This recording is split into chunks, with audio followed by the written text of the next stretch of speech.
नमस्कार दोस्तों, स्वागत है आपका एक बार फिर से आपके channel study for UP exams में। फ्रेंड्स, आज हम मॉडर्न इंडिया के एक और इम्पॉर्टेंट टॉपिक भू राजस्व की एक और महत्वपूर्ण व्यवस्था महालवाड़ी बंदोबस्त के बारे में काफ़ी डिटेल से इन पॉइंट्स के थ्रू पढ़ेंगे। इसका इंट्रोडक्शन क्या है, इस व्यवस्था को लागू करने के पीछे अंग्रेज़ों के क्या क्या उद्देश्य थे और इस व्यवस्था की क्या क्या विशेषताएँ थी और इसका भारतीय समाज पर क्या प्रभाव पड़ा और इसके क्या परिणाम हुए, इसके बारे में हम काफ़ी डिटेल से पढ़ेंगे। फ्रेंड्स, आपको एक और बात यहाँ फिर से याद दिला देता हूँ कि यह वीडियो आपके लिए एक वन स्टॉप सलूशन होने वाला है ना। तो इस वीडियो को आप बहुत ही ध्यान से देखिएगा।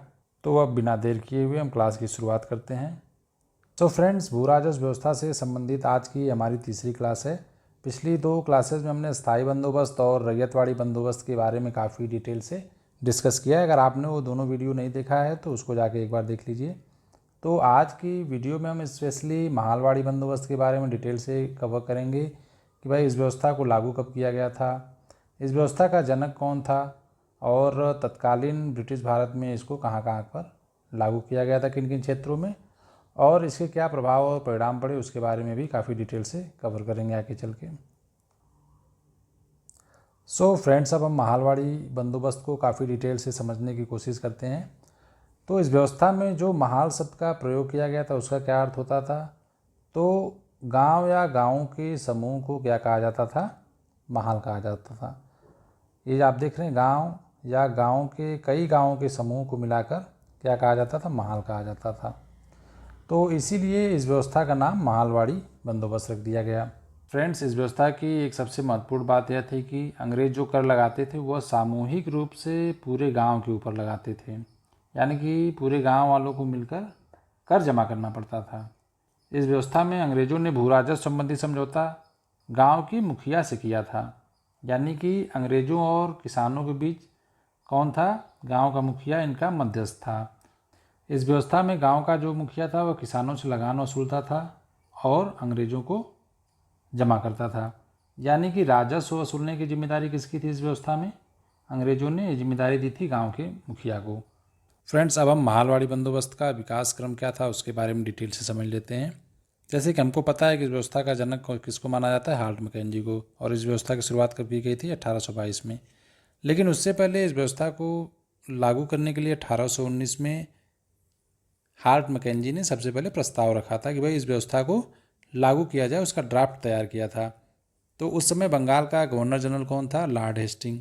यहाँ पर मैं लॉर्ड हेस्टिंग के बारे में किस लिए बता रहा हूँ, इस व्यवस्था को क्रियान्वित करने में लॉर्ड हेस्टिंग की एक बहुत ही महत्वपूर्ण भूमिका है, जिसको हम आगे चल के समझेंगे कि भाई उसका क्या रोल था इस व्यवस्था में। तो 1822 में चलकर इस प्रस्ताव को कानूनी रूप दिया गया और इस व्यवस्था की शुरुआत 1822 में की गई।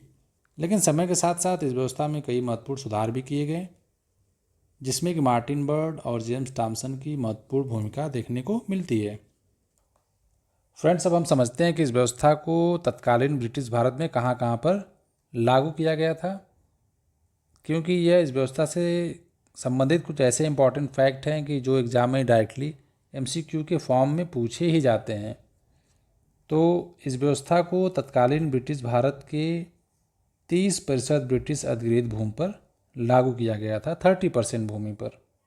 और इसको कहाँ कहाँ पर लागू किया गया था, संयुक्त प्रांत, यानी कि अवध और आगरा वाला जो क्षेत्र था। अब हम मैप में यहाँ पे देख लेते हैं संयुक्त प्रांत कहाँ पर था। ये वाला जो पोर्शन आप देख रहे हैं यह संयुक्त प्रांत, इसमें अवध और आगरा दोनों का रीजन आ जाता है। उसके बाद मध्य प्रांत, यानी कि मैप में देखें तो ये वाला रीजन, तो यहाँ से यहाँ आप देख रहे हैं ये वाला रीजन मध्य प्रांत, यहाँ पर भी यह व्यवस्था लागू की गई थी। उसके बाद हम देखें तो जो पंजाब का क्षेत्र है, यानी कि मैप में ये वाला पोर्शन उस समय का पंजाब का क्षेत्र का माना जाता था।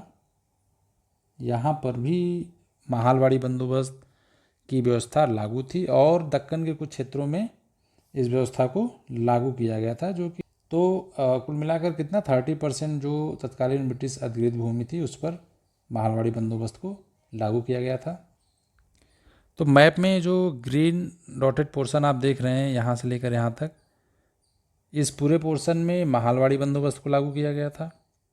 और मैप में जो आप ब्लू वाला पोर्शन देख रहे हैं, डॉटेड पोर्शन, यहाँ से यहाँ तक, इस रीजन में आप लोग बताइए कौन किस व्यवस्था को लागू किया गया था। तो इस पूरे रीजन में हम जानते हैं कि स्थायी बंदोबस्त को लागू किया गया था।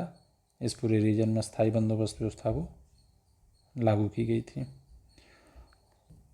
ये जो येलो वाला क्षेत्र आप मैप में देख रहे हैं, यहाँ पर बताइए किस व्यवस्था को लागू किया गया था, यहाँ से यहाँ तक। तो जैसा कि हमने पिछली वीडियो में पढ़ा था, यहाँ पर रैयतवाड़ी बंदोबस्त को इन पूरे क्षेत्र में लागू किया गया था। तो आप इसको एक बार देख लीजिएगा। इस वाले पोर्शन में स्थायी बंदोबस्त को, और अभी हमने इसको डिस्कस किया पूरे यहाँ से यहाँ वाले क्षेत्र में, जो अपना अवध और आगरा का क्षेत्र था, मध्य प्रांत का क्षेत्र, और अपना पंजाब का जो क्षेत्र है, यहाँ पर किस व्यवस्था को लागू किया गया था, माहलवाड़ी बंदोबस्त को। और ये जो येलो वाला पोर्शन है, यहाँ पर रैयतवाड़ी बंदोबस्त को लागू किया गया था। इसको हालांकि हमने पिछली क्लासेस में काफ़ी डिटेल में स्थायी बंदोबस्त और रैयतवाड़ी बंदोबस्त को कवर किया है। तो अगर आपने नहीं देखा है तो उसको जाके एक बार ज़रूर देख लें। स्थायी बंदोबस्त में यह समझौता जमींदारों से, और रैयतवाड़ी बंदोबस्त में यह समझौता किससे किया गया था, सीधा किसानों से किया गया था। उसी तरह इस व्यवस्था में भूराजस्व संबंधी समझौता अंग्रेजों ने किससे किया, गाँव के मुखिया से किया। इस गांव के मुखिया को उस समय लंबरदार भी कहा जाता था। जो आप में से जो लोग गांव के होंगे उन्होंने लंबरदार शब्द कई बार सुना होगा, तो उसको आप रिलेट कर सकते हैं। और इस व्यवस्था की एक और प्रमुख बात थी कि इस व्यवस्था में जो है कर वह किसी इंडिविजुअल किसान से नहीं लिया जाता था, बल्कि कर जो है, राजस्व जो है, वह पूरे गांव पर सामूहिक रूप से लगाया जाता था। और इस व्यवस्था में कर का जो निर्धारण था वह गांव या गांवों के समूह से कितना उत्पादन होगा उसको एक आधार बनाकर भू राजस्व का निर्धारण किया जाता था। तो उसके बाद सारे गांव वाले मिलकर सामूहिक रूप से कर की अदायगी भी करते थे। इस व्यवस्था में जो ज़मीन थी वो उस ज़मीन पर किसका अधिकार होता था, ग्राम सभा का अधिकार होता था। बाद में जो है इस संयुक्त ज़मीन के संयुक्त पट्टे को किसानों के मध्य वितरित कर दिया गया। और इस व्यवस्था में भी ज़मीन पर किसानों का अधिकार होता था, यानी कि ज़मीन के मालिक कौन होते थे, किसान होते थे। वह ज़मीन को गिरवी रख सकते थे, खरीद या बेच सकते थे। तो इस व्यवस्था में भी ज़मीनों का मालिक किसको बनाया गया था, किसानों को ही बनाया गया था। अन्य व्यवस्थाओं की तरह इस व्यवस्था में भी जो किसान निर्धारित भू राजस्व जमा करने में असमर्थ होते थे, ज़मीन से बेदखल कर दिया जाता था, और यानी कि उस ज़मीन पर ग्राम सभा का अधिकार हो जाता था। और अगर हम बात करें भू राजस्व की दरों की, तो इसको भी ऐसा प्रावधान किया गया था कि इसको बढ़ाया घटाया जा सकता था। घटाने की तो कोई बात ही नहीं, अंग्रेज हमेशा इसको बढ़ाते ही थे। और जैसा कि हमने पहले डिस्कस किया कि यह तत्कालीन ब्रिटिश भारत के 30% भूमि पर लागू किया गया था। किन किन क्षेत्रों में, अवध, आगरा, मध्य प्रांत, पंजाब और दक्षिण भारत के कुछ क्षेत्रों में इस व्यवस्था को लागू किया गया था।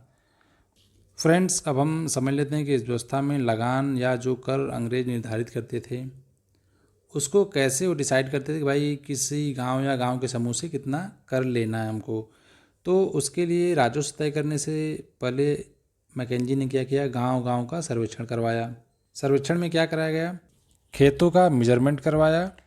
उसके बाद गांव के एक एक खेत से कितना राजस्व वसूला जाए उसका अनुमान लगाया, और फिर उस गांव या गांव के समूह से कितना राजस्व वसूलना है या कितना लगान इकट्ठा करना है उसको निर्धारित किया।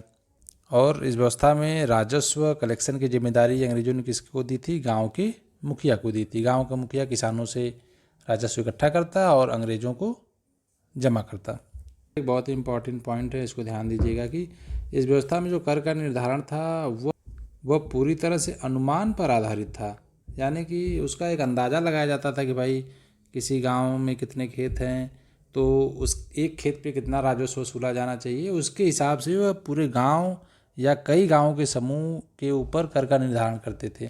तो यह पूरी तरह से उनके अनुमान पर ही आधारित होता था, जो कि इस व्यवस्था में आगे चलकर एक बहुत ही बड़ी ड्रॉबैक के रूप में सामने आई। कर का निर्धारण अनुमान पे करना यह इस व्यवस्था की एक बहुत ही बड़ी समस्या थी, जिसको हम आगे चल के डिस्कस करेंगे। हालांकि इस व्यवस्था में जो है कर का निर्धारण पूरे गांव के कुल उत्पादन के आधार पर होता था, ना कि इंडिविजुअल किसान के उत्पादन के आधार पर होता था। जैसे कि रैयतवाड़ी बंदोबस्त में कर का निर्धारण इंडिविजुअल किसान के ऊपर लगाया जाता था, लेकिन इस व्यवस्था में जो है कर सामूहिक रूप से पूरे गांव के ऊपर ही लगाया जाता था और पूरे गांव के किसान मिलकर इस कर को जमा किया करते थे। अभी जो अनुमानित कर अंग्रेजों के द्वारा निर्धारित किया गया था, उसको बाद में जो गांव का मुखिया है वो किसानों में अपने विवेक के आधार पर वितरित करता था कि भाई किस किसान से कितना कर वसूलना है या दूसरे किसान से कितना कर वसूलना है। उसका निर्धारण कौन करता था? मुखिया करता था। इसमें अंग्रेजों का कोई हस्तक्षेप नहीं होता था। व्यवस्था में जो निर्धारित राजस्व होता था, इसको जहाँ अंग्रेजों को जमा करने की समस्त जिम्मेदारी किसको दी गई थी? गांव के मुखिया को दी गई, जो कि इस व्यवस्था का एक बहुत ही प्रमुख दोष था। इसके बारे में हम आगे डिस्कस करेंगे। जैसा कि हमने पहले ही बताया कि इस टॉपिक को हम काफ़ी एनालिटिकल वे में कवर करेंगे। कर का निर्धारण अंग्रेज कैसे करते थे उसको हमने समझ लिया। अब इस राजस्व की दर क्या थी के बारे में समझ लेते हैं। हालांकि इस व्यवस्था में जो कर की दरें थी ये भी स्थायी नहीं थी। इसको अंग्रेज अपनी आवश्यकता के अनुसार बढ़ा या घटा सकते थे। जब 1822 में इस व्यवस्था की शुरुआत हुई तब भू राजस्व की दर कितनी होती थी? 80% होती थी। लेकिन 1833 में जैसा हमने बताया कि इस व्यवस्था में कुछ महत्वपूर्ण सुधार किए गए थे। उस समय बंगाल का गवर्नर जनरल कौन था? Lord William Bentinck. इसके ही शासनकाल में जो है इस व्यवस्था में कई महत्वपूर्ण सुधार किया गया था, जिसके बाद भू राजस्व की दरों को घटाकर कितना कर दिया गया? 66%, जिसे बाद में चलकर लॉर्ड डलहौजी के शासनकाल में इस दर को घटाकर 50% कर दिया गया था। हालांकि कर की यह दर भी बहुत ही ज़्यादा थी, जो कि किसानों के लिए काफ़ी ही शोषणकारी बन गई थी। फ्रेंड्स, अब हम समझ लेते हैं कि इस व्यवस्था को लागू करने के पीछे क्या क्या कारक थे। कि भाई अस्थाई बंदोबस्त और रैयतवाड़ी बंदोबस्त तो पहले से ही चलन में थी, तो इस तीसरी नई व्यवस्था को लागू करने के क्या रीजंस थे कि भाई तीसरी व्यवस्था लानी पड़ी।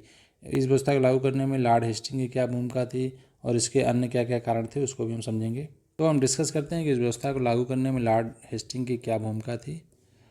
हालांकि इस व्यवस्था का जनक हम किसको मानते हैं? हार्वर्ड मैकेंजी को मानते हैं, लेकिन उससे भी महत्वपूर्ण भूमिका इस व्यवस्था को लागू करने में तत्कालीन गवर्नर जनरल लॉर्ड हेस्टिंग की थी, जिसका शासनकाल 1813 से लेके 1823 तक था। इस बीच में हमको भू राजस्व की कई व्यवस्थाओं की शुरुआत और उससे संबंधित कई सुधार देखने को मिलते हैं। जैसे लॉर्ड हेस्टिंग जो है वह स्थायी बंदोबस्त की जो भी खामियां थी उससे बहुत ही अच्छी तरह से परिचित था, और जब वह 1813 में बंगाल का गवर्नर जनरल बनता है, 1820 में इसी के कार्यकाल में मद्रास में रैयतवाड़ी बंदोबस्त की शुरुआत हुई और 1823 में बम्बई में भी रैयतवाड़ी बंदोबस्त की शुरुआत हुई। हालांकि यह रैयतवाड़ी बंदोबस्त इतनी ज़्यादा सफल नहीं रही और अंग्रेज़ों की आकांक्षाओं पर खरी नहीं उतरी। उसके बाद 1822 में जो है नई व्यवस्था यानी कि महालवाड़ी बंदोबस्त को भी लॉर्ड हेस्टिंग के कार्यकाल में ही लागू किया गया, जिसका प्रस्ताव हार्वर्ड मैकेंजी ने 1819 में दिया था। तो यहाँ पर हम देख सकते हैं कि लॉर्ड हेस्टिंग के कार्यकाल में रैयतवाड़ी बंदोबस्त की भी शुरुआत हुई और महालवाड़ी बंदोबस्त की भी शुरुआत हुई। तो इस प्रकार हम कह सकते हैं कि भू राजस्व संबंधी जो एक महत्वपूर्ण एरा था वह लॉर्ड हेस्टिंग के कार्यकाल के समय हमको देखने को मिलता है। तो लॉर्ड हेस्टिंग भू राजस्व की खामियों और अपनी औपनिवेशिक आवश्यकताओं की पूर्ति कैसे की जाए उसके लिए जो है लॉर्ड हेस्टिंग का ये जो कार्यकाल था ये बहुत ही ज़्यादा महत्वपूर्ण था।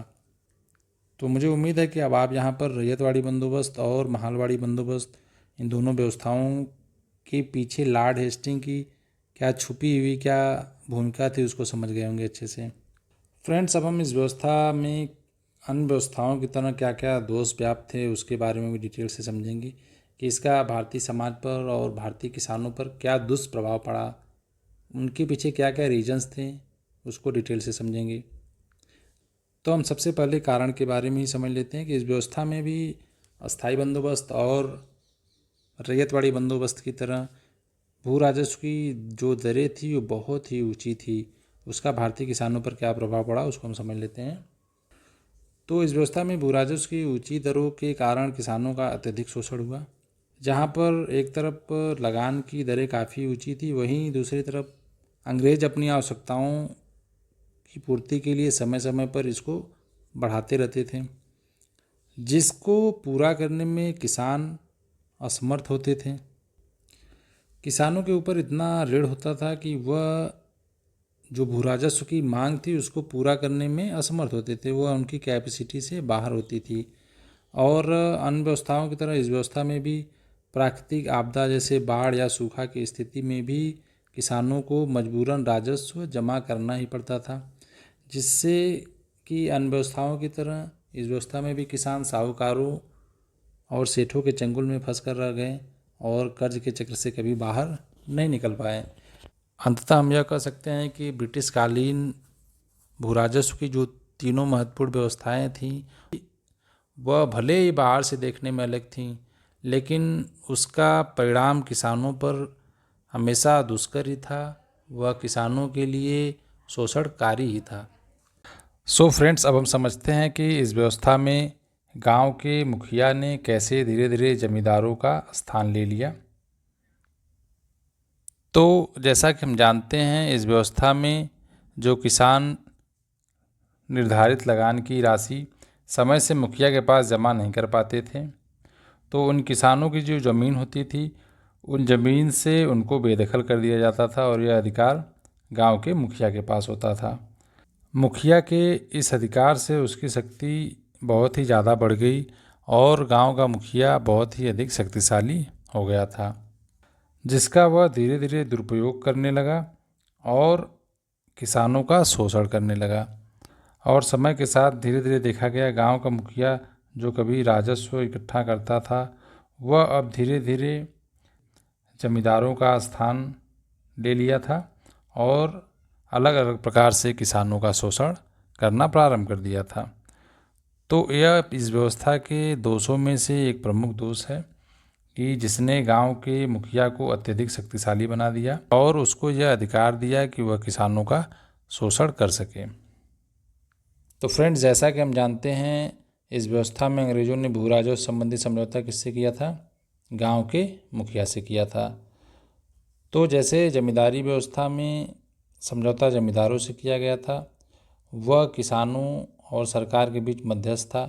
उसी तरह माहलवाड़ी बंदोबस्त में किसानों और सरकार के बीच कौन था मध्यस्थ? ये था गांव का मुखिया। तो इस प्रकार से जमींदारी बंदोबस्त की तरह ही इस व्यवस्था में सरकार और किसानों के बीच कोई भी प्रत्यक्ष संबंध नहीं था, जिसका फ़ायदा किसने उठाया?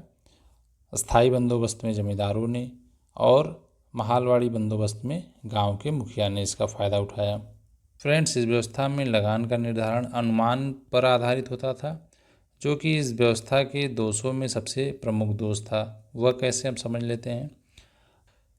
तो इस व्यवस्था में जो कर का निर्धारण था वह एक अनुमान के आधार पर तय किया जाता था, उसका कोई पैरामीटर नहीं होता था। तो इस अनुमान का निर्धारण कौन करता था? तो यह अंग्रेज अधिकारियों के द्वारा किया जाता था। अब ये अंग्रेज अधिकारी थे जिन्हें ना तो कृषि के बारे में और ना ही भारतीय किसानों के बारे में और ना ही कृषि संसाधनों का उतना अच्छा ज्ञान था। और मुझे नहीं लगता कि वे अंग्रेज अधिकारी जो कर का अनुमानित निर्धारण कर रहे हैं उन्होंने कभी खेती भी की होगी या खेती कैसे की जाती है, उसमें क्या क्या समस्याएं आती है, उसके बारे में भी पता होगा उन्हें। तो ऐसी अवस्था में अगर ये अधिकारी ज़्यादा कर का अनुमान लगा दिए तो उसका बुरा असर किसके ऊपर पड़ेगा? किसानों के ऊपर पड़ेगा। यानी कि अगर ज़्यादा अनुमान लगा दिया तो उतना ही ज़्यादा कर किसानों को जमा करना पड़ा। और वे अंग्रेज अधिकारी अगर कर का अनुमान कम लगाएं तो उससे किसको घाटा होगा? कंपनी को घाटा होगा। और इन्हीं विसंगतियों का लाभ उठाकर ये जो अंग्रेज अधिकारी होते थे वह क्या करते थे? अपनी जेबें भरते थे। तो इस व्यवस्था के दोषों में से यह भी एक बहुत ही प्रमुख दोष था कि भाई लगान का जो निर्धारण है वह एक अनुमान के आधार पर तय किया जाता था। सो फ्रेंड्स, अब हम समझते हैं कि इस व्यवस्था का भारतीय समाज पर क्या प्रभाव पड़ा और इस व्यवस्था ने सामाजिक विभेद कैसे पैदा किया। तो जैसा कि हमने पहले ही डिस्कस किया था कि इस व्यवस्था में जो कर का निर्धारण था वह गांव की कुल उत्पादन के आधार पर तय किया जाता था और उस निर्धारित कर को गांव का जो मुखिया होता था किसानों पर अपने हिसाब से तय करता था कि भाई किस किसान से कितना कर वसूलना है। इसका ब्रिटिश सरकार से कोई मतलब नहीं होता था। तो अब हम समझ लेते हैं कि इस सामाजिक विभेद की शुरुआत कैसे हुई इस व्यवस्था में। तो कर का निर्धारण गांव का मुखिया करता था। तो जो किसान मुखिया के नज़दीकी होते थे या जो मुखिया के करीबी या एक तरह से कह सकते हैं जी हजूरी करने वाले जो किसान होते थे, उन किसानों पर कर कम लगाया जाता था। अब हालांकि कर जो है पूरे गांव से ही वसूलना पड़ता था, तो उसका बोझ दूसरे किसानों पर पड़ता था। यह पहला पॉइंट हो गया, सामाजिक विभेद इससे बढ़ा। अब सामाजिक विभेद बढ़ने का दूसरा कारण क्या था? जो किसान भू राजस्व की ऊंची दर को पूरा करने में असफल हो जाता, यानी तो जो गांव का मुखिया होता था वह किसान की ज़मीन को क्या करता था, ग्राम पंचायत में मिला लेता था।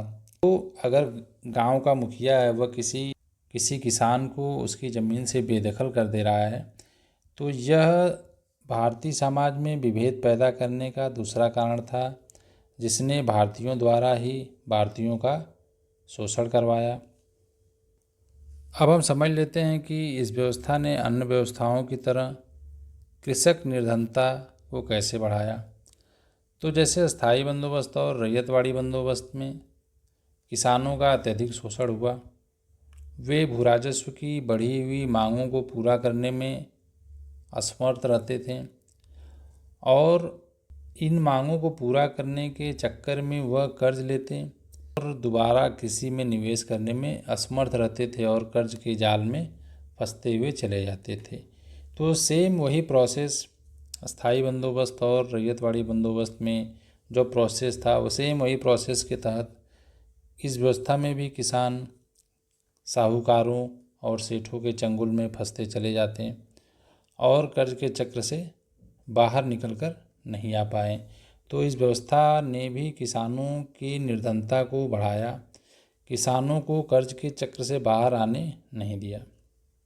तो हम इस व्यवस्था और भू राजस्व की जो तीनों प्रमुख व्यवस्थाएं थी उनका एक कंक्लूजन निकालें कि भाई उसका भारतीय समाज और भारतीय किसानों पर क्या असर पड़ा।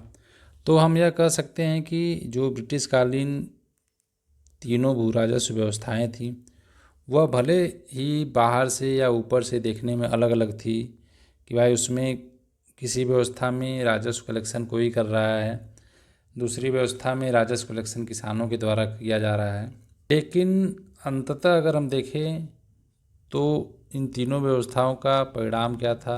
वह भारतीय किसानों पर उसका प्रभाव काफ़ी दुष्कर था, शोषणकारी था और किसानों की निर्धनता को उसने बढ़ाया, भूमि की उर्वरकता को प्रभावित किया और इन तीनों व्यवस्थाओं का भारतीय समाज और भारतीय किसानों पर असर कालांतर तक देखा गया। सो फ्रेंड्स, मुझे उम्मीद है कि आपको यह क्लास बहुत ही अच्छी तरह से समझ में आई होगी और अगर आपने भू राजस्व से रिलेटेड पिछली 2 क्लासेस नहीं देखी है तो पहले उनको ज़रूर देख लें। इसके बाद भू राजस्व व्यवस्था से संबंधित जो भी MCQ एग्ज़ाम में पूछे जा सकते हैं, अगला वीडियो हम उसके ऊपर लेके आएंगे। सो फ्रेंड्स, मिलते हैं अगली वीडियो में। Thank you.